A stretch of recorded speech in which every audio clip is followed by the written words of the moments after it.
This was difficult to guess. It's peri peri paneer. In a pan, take oil, butter, green chili, ginger, onion, tomatoes, cashews, garlic, muskmelon seeds, and poppy seeds, and saute them till they become really soft. Let it cool down and grind it to paste. In another pan, take some more butter and add in your ground paste, salt, turmeric, red chili powder, kitchen king masala, and cook it for 5 to 8 minutes. Now adjust the consistency with water, cook it, add some cream and milk, and simmer it for 10 to 15 minutes.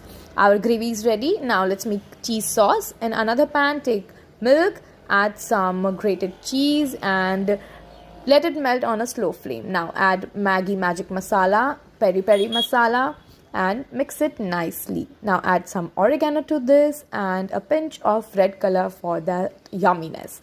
Okay, now add the prepared gravy to it and mix it nicely. Simmer for 2 minutes. Add chopped coriander leaves and butter again, and add in your paneer and let it simmer for 10 minutes. Your peri peri paneer is ready. Serve it with some crispy naan or chapati. Read out the recipe in caption. Thank you for watching. Happy cooking!